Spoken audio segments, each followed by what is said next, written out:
Parasocial relationships in general, I guess. This is going to be hard to explain. This is going to haunt my nightmares. The fandom has a problem with parasocial relationships. But before we get into it, let's talk about the two components that go into a relationship.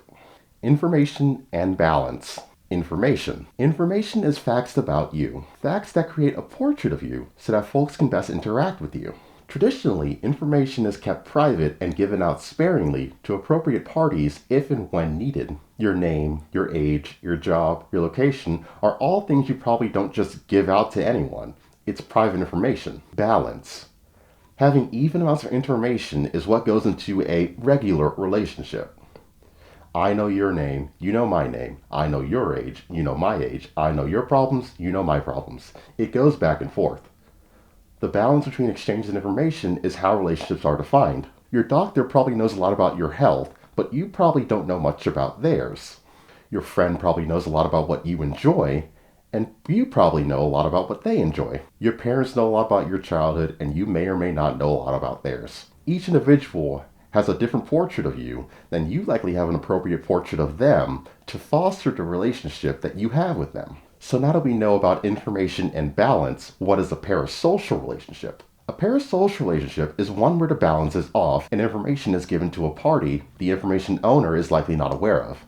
Often this is the relationship between a celebrity and a fan, but as the internet has grown and social media has become a big part of everyone's lives, relationships, both normal and parasocial, have began forming between regular people and total strangers. The problem with them comes in how people distribute information that they don't want to spread, and people using information that they technically shouldn't know. It makes for awkward interactions when a person doesn't expect another party to know so much about them. Let's say, for example, you meet someone new and they ask to see a tattoo that you had totally covered up. How did they know it was there? They know because you posted on Instagram last week and they're one of your followers that you forgot about, but you feel as if they shouldn't have known about it.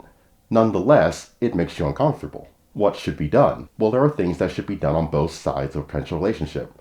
I'll refer to one side as the information giver and the other as the information knower. Both sides should establish how/if they know each other. So 1, both parties understand this is an unbalanced relationship, and 2, both parties understand that one side knows more than the other. Information givers should be aware of what they've posted publicly and remember that anyone can see it. For the sake of future interactions, do not put out information that you wouldn't want a stranger to see, because if you post publicly, strangers will see it. If it's not a stranger's business, don't make it a stranger's business. And try to know what you're known for, because like it or not, you probably have a niche in this fandom, and some people will know you for something that you say or do. Information knowers should be aware that though information has been given to you, it was probably not for you. If it's not your business, don't act like it is. This may sound weird, but let people personally tell you information and just act surprised, even if you already knew it. It helps calm their lizard brain. Any information that someone puts out into the world, ask yourself, is it useful to know or appropriate to bring up in conversation? And let's recap. A parasocial relationship is an unbalanced relationship where information is not evenly shared between parties. It leads to uncanny situations where one person will blindside the other with a fact they shouldn't have known or a feeling based on a fact they shouldn't have known. To avoid these types of awkward interactions, as an information giver, be aware of what you're putting out into the world.